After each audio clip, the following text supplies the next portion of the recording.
Eh bien, je suis ravie de vous retrouver pour notre émission La parole aux écrivains dans le cadre de notre cercle Le Rendez-vous Rive Gauche pour cette rentrée littéraire. Et nous la commençons avec Emmanuel Rubin. Bonjour Emmanuel. Bonjour. Alors Emmanuel, merci d'avoir accepté mon invitation et je suis ravie de te présenter auprès de nos amis pour la publication de ton roman Sabre, publié chez Stock. Euh, je souhaitais t'accueillir car tu fais partie, Emmanuel, de toute cette famille habituée de notre cercle comme Olivier Weber, Jean-Louis Gouraud, Sylvain Tesson et bien d'autres. Et à l'occasion de cette publication, euh, pour commencer pour nos amis, peut-être une présentation, tu te présentes comme un écrivain européen de langue française. Alors j'aime beaucoup cette présentation car aujourd'hui c'est assez précieux. Et tes livres questionnent particulièrement l'Europe, mais à travers l'histoire, les voyages et évidemment les frontières qu'on essaye de lever. Donc euh, c'est ce que je voulais présenter à nos amis. Alors, ce roman, Sabre, on va peut-être commencer par expliquer rapidement un peu l'histoire. On retrouve Samuel Dudouble, que nous connaissons déjà, c'est la rue du Danube, qui était publié l'année dernière, c'était déjà son double, et qui est professeur de géographie et d'histoire et qui arrive dans sa région pour assister aux obsèques de son grand-père, Auguste Vidouble. Alors, je te laisse le soin de planter un peu le décor et après on va aller avec toi à la rencontre de tes personnages et surtout de l'objet, voilà, du roman. Merci Christine. Bah, oui, c'est un livre où on retrouve Samuel Vidouble, qui est mon double romanesque, mon alter ego dans le monde des lettres. Il était déjà présent dans La Ligne des Glaces, qui était mon troisième roman. Et là, il se retrouve donc dans une petite ville, la petite ville de D, au pied du Vercors, où il est venu pour l'enterrement de son grand-père Auguste Vidouble, et il se rend compte que le sabre qui se trouvait sur le mur de la salle à manger a disparu. Et donc il décide d'enquêter sur la disparition de ce sabre, et il est guidé dans sa quête par un personnage très important pour le livre, qui est la tante Esther, qui est une ancienne libraire, euh, qui va tenter un petit peu d'orienter ses recherches, mais dans le sens qui l'intéresse elle, parce qu'en fait, pour elle, ce sabre, c'est quelque chose qui représente un monde d'hommes, un monde du passé, un monde un peu poussiéreux, et donc elle voudrait que Samuel s'intéresse à autre chose, alors que lui, en fait, ce qui le fascine avec cette histoire de sabre, c'est que ça lui permet de se rappeler, en fait, il se rappelle en fait toutes les légendes qui étaient racontées dans son enfance autour de ce sabre, puisqu'en fait, son grand-père, Auguste, et puis les frères du grand-père, les grands-oncles, étaient habitués le soir, après le repas, après le dîner, dans cette salle à manger, ils étaient habitués de raconter des légendes familiales, et parfois qui allaient un petit peu plus loin que la famille et que la France, puisque c'est quand même un livre qui nous emporte à travers les siècles et à travers le continent européen. Alors, ce que je souhaitais faire remarquer quand même, c'est que grâce à ton écriture, d'ailleurs, je signale qu'en 2014, pour ton livre, justement, La ligne de glace, qui a quand même été sélectionné pour le Goncourt. Donc, ta plume est vraiment de très grande, on a vraiment envie de lire, on la retrouve. C'est que tu nous inviterais à, grâce à ce sabre, alors pourquoi d'abord ce symbole, hein, de prendre un sabre plutôt qu'un autre objet, à travers cet objet, à remonter le temps et nous montrer combien c'est important de remonter ce temps en mettant d'ailleurs en exergue la l'attitude de la tante qui, elle, au contraire, voudrait rester là bien présente. Pourquoi avoir déjà choisi cet objet? J'ai choisi cet objet parce que en fait, un beau jour, je me suis retrouvé j'étais en Italie au bord du lac de Côme où j'avais traversé l'Italie, j'avais traversé les Alpes un peu en faisant du stop par divers moyens comme ça. Et je me retrouvais, je faisais du camping sur les lacs. J'étais seul, c'était au printemps, il faisait encore très froid au mois d'avril. Je me suis retrouvé sur le lac de Côme à un moment comme ça où j'étais un petit peu perdu. Et je suis tombé sur une carte postale du lac de Côme. Et cette carte postale me disait quelque chose parce que c'était le cadrage de la carte postale était très exactement celui d'un puzzle que j'avais l'habitude de réaliser dans mon enfance, un puzzle très compliqué de peut-être 5000 pièces, difficile parce qu'en fait, il avait un très grand nombre de pièces se trouvaient dans le lac. Donc en fait, elles étaient toutes de la même couleur. Et en me revoyant en train de faire ce puzzle enfant, je me suis souvenu que quand je levais les yeux dans cette salle à manger, il y avait un sabre qui était suspendu.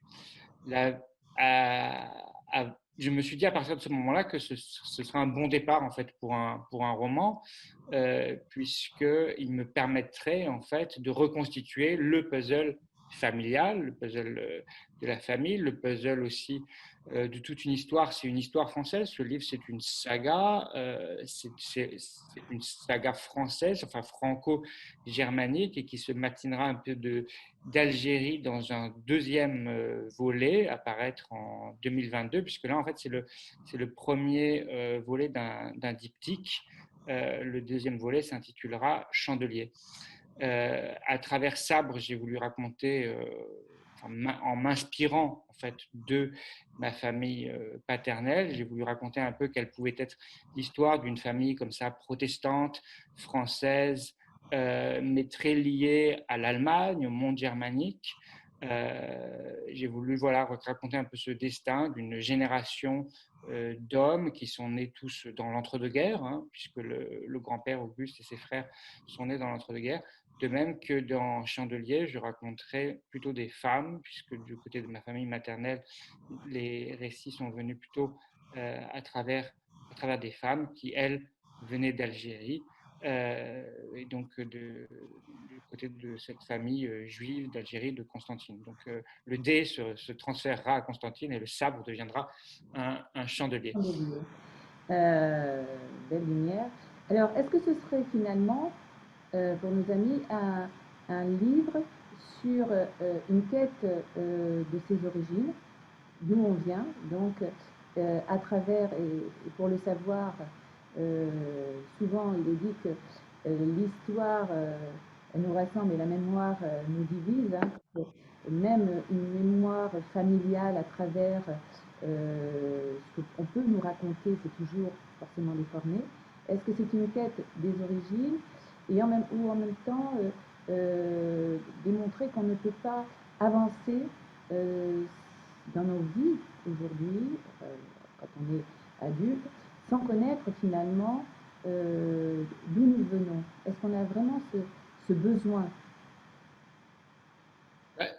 Alors, c'est une quête Quête des origines, je ne sais pas, dans le sens où on voit bien dans Sabre, les origines, elles sont toujours sujettes à caution, c'est-à-dire qu'on ne sait jamais véritablement d'où vient ce sabre. En fait, finalement, Samuel ne va pas vraiment parvenir à savoir d'où vient le sabre. Il y a une hypothèse majeure qui est celle du roi des livres, d'une sorte de baron qui aurait vécu à la charnière du XVIIIe et du XIXe siècle. Mais même cette version qui est très fragile, elle est interprétée de manière très différente selon les différents frères d'Auguste, selon Auguste lui-même et ses frères, et selon la tante Esther aussi, si bien qu'en fait les variantes deviennent tellement contradictoires que Samuel est perdu. Mais je crois que la quête, en fait, je me suis rendu compte que c'est très récemment, tout simplement en regardant Indiana Jones, figurez-vous, que je me suis rendu compte que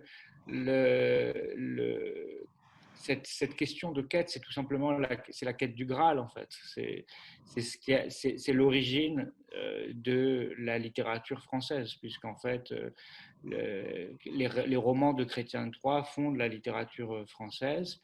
Ils ont été repris par plein d'auteurs. Par exemple, Julien Gracq s'intéressait beaucoup à la cathédrale.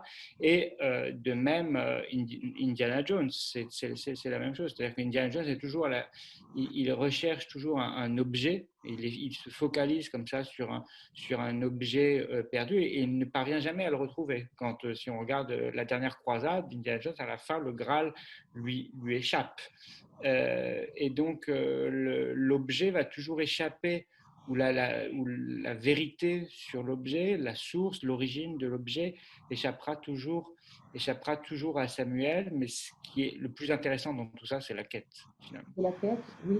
Mais alors la quête, à ce moment-là, il y a peut-être une mise en lumière qu'il y a différentes façons euh, d'embrasser son chemin et de répondre à cette quête pour chacun d'entre nous. D'abord, d'une part, par rapport à sa naissance, et l'éducation, les religions aussi, et puis les expériences, comment après on vit nos expériences. Mais est-ce que la littérature, il y aurait aussi un souci et un désir de montrer que la littérature, surtout avec des grands écrivains comme mentors, qu'on peut trouver, participerait largement à transcender ce réel et à nous répondre d'une certaine façon à cette quête personnelle. Oui, c'est vrai que le vrai sujet, je crois que le vrai sujet du livre, mais c'est la même chose, je m'en suis rendu compte en écrivant le livre, le vrai sujet du livre, finalement, c'est la littérature. Voilà. Puisque Samuel, au fur et à mesure qu'il recherche ce sabre, se rend compte que c'est lui qui est en train d'écrire l'histoire du roi des livres et pas finalement son grand-père ou ses grands-oncles. C'est-à-dire que c'est véritablement lui l'écrivain. D'ailleurs, c'est un écrivain en devenir. Samuel, il se présente, on ne sait pas visiblement, il n'a encore rien publié. Il est fasciné par les livres. Il a cette tante Esther, elle lui a transmis le goût des livres. Et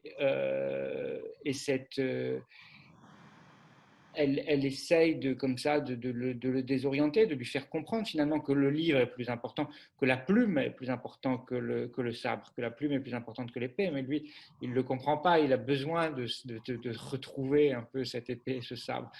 Mais il se rend compte au fur et à mesure du livre, eh bien, je crois que le lecteur se rend compte avec Samuel que c'est Samuel qui est en train de l'écrire. Oui. Et donc le livre, d'une façon générale, donc la littérature, donc le livre, surtout pour une personne comme toi qui est à l'origine un géographe, qui connaît très bien comment sont définies les frontières et donc l'histoire également, toute cette géopolitique, serait un passeport et permettrait, en allant vers soi, de pouvoir aller vers les autres aussi, de lever toutes ces différences et ces frontières. C'est vrai que pour moi, la littérature est la principale source de compréhension du monde. J'ai grandi parmi les livres. il y a des scènes que je raconte concernant Samuel qui sont assez proches de scènes que j'ai vécues, puisqu'en fait, cette tante Esther, elle est très inspirée d'une tante qui compte, qui compte beaucoup pour moi. Et j'ai grandi comme ça, eh bien, oui, enfant, parmi les livres, à écrire très tôt, parce que moi j'ai écrit mes premiers textes quand j'avais l'âge de 9 ans.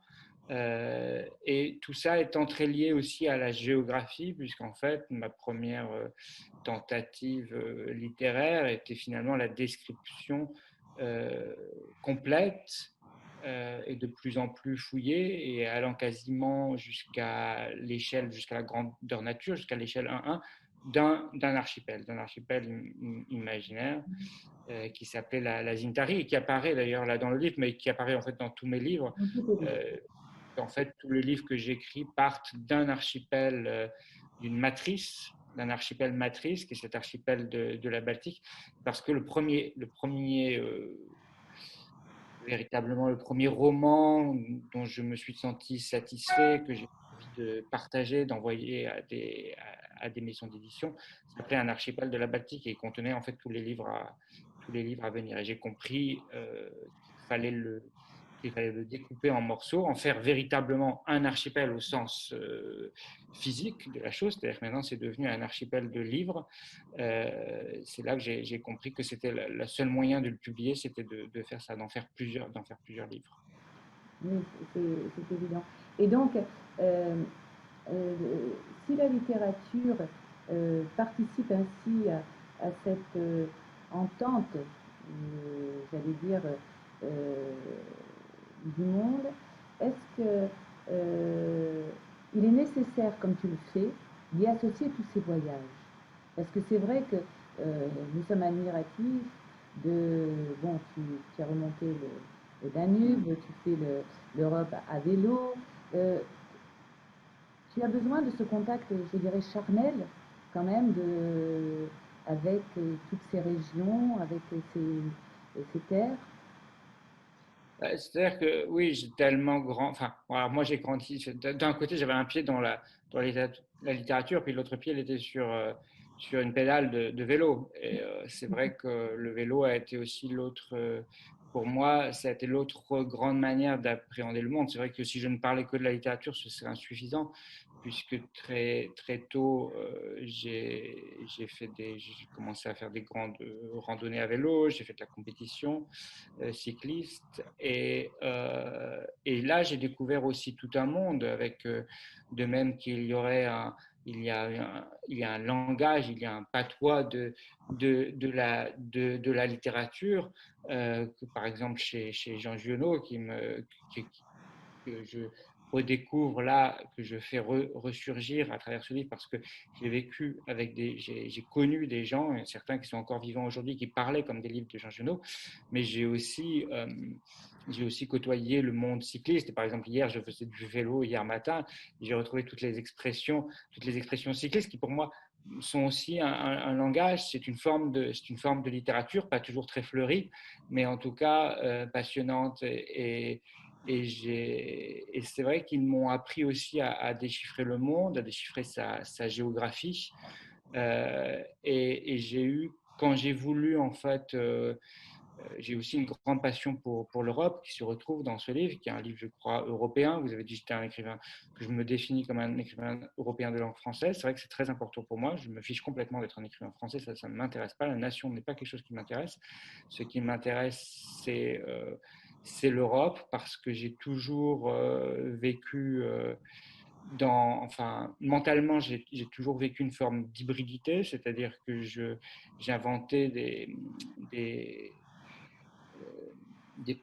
des pays et des êtres humains, parce que ce pays, cet archipel que j'ai cartographié, dont j'ai écrit l'histoire, dont j'ai écrit les légendes, dont j'ai écrit la littérature, dont j'ai écrit les récits, dont j'ai blasonné les villes et les territoires et les cantons, eh bien ce pays avait aussi par exemple ses équipes de football et ses équipes de vélo et les cyclistes ou les footballeurs portaient des noms tout à fait européens. J'ai retrouvé récemment des noms qui étaient matinés parfois de Serbes et d'Allemands ou des mélanges de langues baltes et de langues anglaises, par exemple. Et donc, en fait, ils étaient, tous ces personnages étaient des Européens. Je me rappelle un des grands présidents de ce pays qui s'appelait Laszlo Zarnazowski. Et puis là, il y a des personnages qui surgissent dans Sabre, parce qu'il faut dire que ce roi des livres, hein, à qui aurait appartenu le sabre, il veut devenir le roi d'un archipel qu'il ne sait pas imaginer. Lui, il croit que cet archipel existe, ça s'appelle Taraconta, mais parce qu'à l'époque, encore, à la fin du XVIIIe siècle, la géographie du monde est encore incertaine. On est à une époque où Emmanuel Kant raconte qu'il y a dans la mer Emmanuel Kant, qui était professeur de géographie à l'université de Königsberg, en Prusse, raconte que si on lit sa géographie, on y trouve une grande sirène avec une queue de baleine et une poitrine proéminente qui se promène dans les mers. Il nous dit pourquoi les nègres sont noirs, pourquoi les Indiens sont rouges, avec des assertions complètement fabuleuses. Et puis, il nous dit aussi qu'il y aurait une mer libre du pôle à laquelle qu'on a essayé de chercher pendant très longtemps, et que le Groenland serait relié à la Norvège. Cette mer libre du pôle serait une mer fermée, située au niveau du pôle qu'il faudrait atteindre. Et il croit encore qu'il existe un certain nombre d'îles et d'archipels imaginaires. C'est impensable quand on pense que c'est Emmanuel Kant, que c'est un homme de ce qu'on appelle les Lumières, que c'est un des plus grands philosophes des Lumières. Et bien en fait, sa géographie est encore totalement lacunaire et un peu fantaisiste. Eh bien, je voulais aussi, à travers le portrait de ce personnage, du roi des livres, montrer à quel point la géographie d'un homme qui est né sous Louis XV, qui va disparaître autour de la Bérésina, eh bien, comment sa géographie est encore extrêmement farfelue, colporte des mythes et des légendes qui ne sont pas si loin que cela du Moyen Âge, mais va se retrouver confronté quand même à la réalité qui est celle de la Révolution, de l'émigration, et ensuite des guerres napoléoniennes. Et là, il va se rendre compte qu'en réalité, certains archipels n'existent plus, n'existent pas ou n'ont jamais existé. Ils n'ont jamais existé. Mais j'ai quand même une interrogation, c'est que c'est vrai qu'avec la connaissance justement de la géographie, alors à l'appui de la littérature, à l'appui de la connaissance de l'histoire, même de, et quand on regarde le 20e siècle à partir de 91, il y a eu à peu près plus de frontières qui sont nées, 26 000 kilomètres. Je pense, j'avais fait une rencontre avec Olivier Weber qui a écrit un livre sur les frontières, et ça m'a vraiment interpellée. Comment ça paraît un peu paradoxal qu'on soit dans une connaissance quand même de notre terre, enfin, donc, et en même temps vers un désir d'une entente pour aller vers l'autre, et il y a plus de frontières. Comment tu vois, tu expliques ce phénomène d'augmentation de frontières alors qu'on a envie au contraire de se rassembler et d'être plus dans une certaine unité? Ça reste une utopie, c'est l'utopie d'Élisée Reclus, à laquelle je crois beaucoup, qui écrit dans L'Homme et la Terre qu'un beau jour, tous les hommes ne feront plus qu'une seule humanité comme un seul grand fleuve. Et j'en suis le premier Marie, c'est que Élisée Reclus se trompe, malheureusement. C'est l'inverse qui se produit. Alors, cela doit rester notre objectif, mais au fur et à mesure que nous sommes en train tous de former un même grand fleuve qui se dirigerait, on ne sait pas vers où, j'espère que ce n'est pas vers l'apocalypse. En tout cas, on voit bien qu'il y a un certain nombre de petites... vous savez, quand un fleuve rejoint la mer, il a deux solutions. Soit il va former un estuaire, ça veut dire que la mer est plus forte que le fleuve, soit il forme un delta, ça c'est quand le fleuve est plus fort que la mer. Or, notre fleuve, le fleuve humain, est en train d'être un peu plus fort que la nature sur laquelle il s'assied. On parle aujourd'hui d'anthropocène, hein, c'est-à-dire on a compris, les géographes, les géologues, les scientifiques en général ont compris que la plupart des phénomènes marquants de la planète sont aujourd'hui portent la trace irrémédiable de l'homme, c'est-à-dire que nous agissons de façon presque plus forte nous-mêmes. Nous agissons de façon plus forte nous-mêmes que les forces de la géologie, par exemple. Eh bien, quand on se met à rejoindre la mer, eh bien, on forme un delta, c'est-à-dire qu'on se divise, et donc je crois que plus nous serons d'êtres humains sur la Terre, et plus nous nous diviserons, plus il y aura de division, malheureusement, et plus il y aura de... Mais faut-il voir cela comme quelque chose de si dramatique que cela? C'est normal qu'à partir du moment, plus vous avez d'êtres humains, plus vous avez de volonté de différenciation. Ça me paraît d'où plus de frontières. Et puis maintenant, des frontières qui sont qui sont de plus en plus proches de nous. Quand on pense que ce masque qui devrait nous protéger, on l'appelle quand même un masque barrière. C'est à quoi je pensais, justement. C'est dire à quel point les barrières, ces murs qui sont partout sur la Terre, elles sont entrées en nous et elles s'immiscent vraiment dans notre génome. C'est peut-être là, alors là, bien sûr, ça relève de la question assez personnelle, toute cette quête que nous embrassons individuellement serait déjà peut-être pour faire sauter ces barrières que nous avons intérieures, parce que pour éviter de justement nommer des masques soi-disant de protection avec ce mot barrière, quoi. Et donc cette quête dont on parlait au début par rapport à l'écriture du roman trouverait tout son sens aujourd'hui, que chacun participe à ce mouvement en allant d'abord vers lui-même, je pense. Oui, après, c'est ce que vous dites me fait penser à la phrase de Kafka, c'est-à-dire que la littérature est un assaut contre les frontières. Et dans ce très beau passage, d'ailleurs, où Kafka définit la littérature comme un assaut contre les frontières, il ne pense pas du tout aux frontières géographiques, il ne pense pas du tout aux frontières entre les États.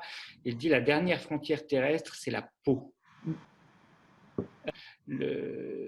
Aujourd'hui, on n'a plus le droit de se toucher. Et je crois que pour un certain nombre de gouvernements, je ne suis pas du tout ni anti-mage, ni complotiste, ni toutes ces choses-là, mais il faut bien voir que nos gouvernants sont quand même tout à fait... Ça les arrange. Tout cela les arrange. C'est-à-dire que ça les arrange l'idée qu'on ne puisse plus se toucher, qu'on ne puisse plus s'embrasser. Parce qu'en fait, le monde dans lequel ils vivent, déjà, eux, c'est un monde dans lequel on ne s'embrasse plus, c'est un monde dans lequel on ne se touche plus, c'est un monde totalement bureaucratisé. De toute manière, des fois, je pense à Kafka ou Camus qui reviendraient dans notre monde. Ça serait triste. Parce qu'en fait, Kafka ou Camus, je s'appelle Kafka, non, Kafka ou Camus, c'est revenait dans notre monde. Je crois qu'ils ne pourraient même pas écrire ce qu'ils ont écrit. Ils ne pourraient pas l'écrire parce qu'ils ne pourraient pas l'imaginer, parce qu'en fait, ce serait déjà tellement réel, ce serait déjà tellement présent, ce qu'ils ont imaginé, qu'en fait, il n'y aurait même plus besoin de l'inventer. C'est-à-dire que c'est là, en fait. Là, on dit toujours la bureaucratie que dénonce Kafka, c'est celle de l'Autriche-Hongrie ou c'est celle qui va devenir ensuite l'Union soviétique. Mais Mais non, enfin, c'est notre bureaucratie dans laquelle on s'enfonce de plus en plus tous les jours. Oui, mais peut-être il est nécessaire d'aller au bout, comme d'habitude. L'être humain va toujours au bout de ses... euh, et pour pouvoir justement embrasser notre direction. Il est peut-être nécessaire de se rendre compte de ça. Et que, puisqu'on n'a pas... Là, Ouais. semble-t-il, à moins qu'il y ait un sursaut de chacun pour dire stop, nous sommes responsables dans le sens étymologique, nous prenons notre responsabilité, nous choisissons la juste direction par rapport au chemin que nous souhaitons. Ça, c'est évidemment l'avenir nous le dira, hein, tout simplement. Et je souhaitais que aussi, parce que là on pourrait rester des heures par rapport à ce sujet, et merci Emmanuel, euh, c'est parler quelques mots sur la maison de Julien Drag que tu diriges justement pour mieux la définir et la connaître aujourd'hui dans ce qu'elle nous propose. Bon, la maison Julien Gracq, c'est avant tout un lieu de résidence. Donc c'est écrit dans son testament. Nous faisons tout pour faire respecter au mieux le testament. Julien Gracq souhaitait que son domaine familial devienne un lieu de résidence pour des écrivains du monde entier. Et donc nous recevons des écrivains francophones du monde entier.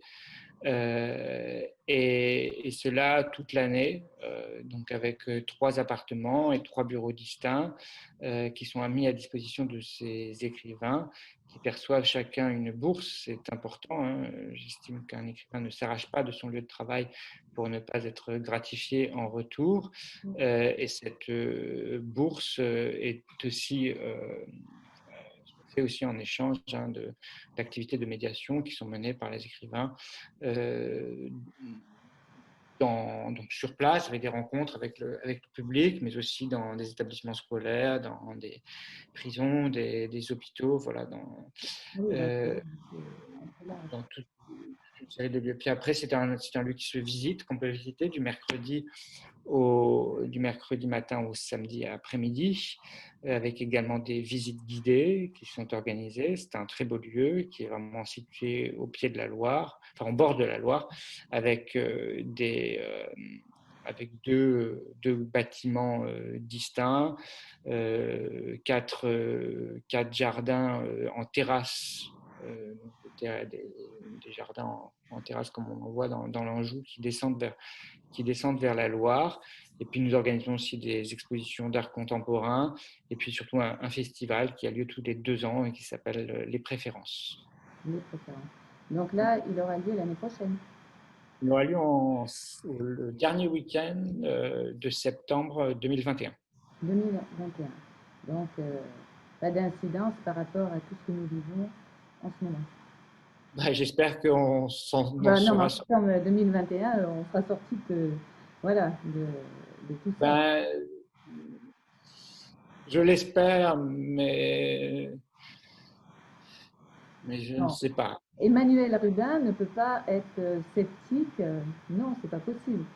Ben, vous savez, malheureusement, non, j'espère juste que voilà, qu'on pourra, que tout ce qui est masque de protection, gestes barrières sera progressivement aboli, mais parce que c'est bon, pour toutes les personnes qui travaillent dans la culture, c'est C'est compliqué. dramatique.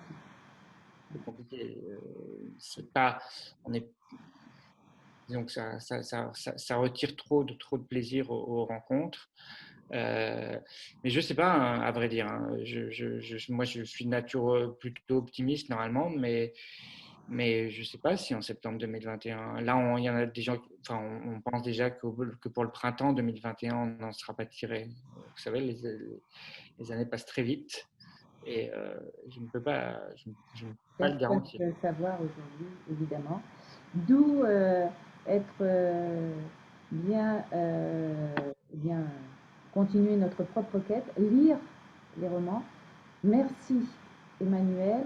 Donc je rappelle à nos amis, hein, Sabre édité chez Stock. Emmanuel, nous t'accueillerons dans notre cercle avec joie pour prolonger cette conversation. Merci, merci. Et mes chers amis, je vous retrouve très vite pour une nouvelle émission, La parole aux écrivains. À très vite.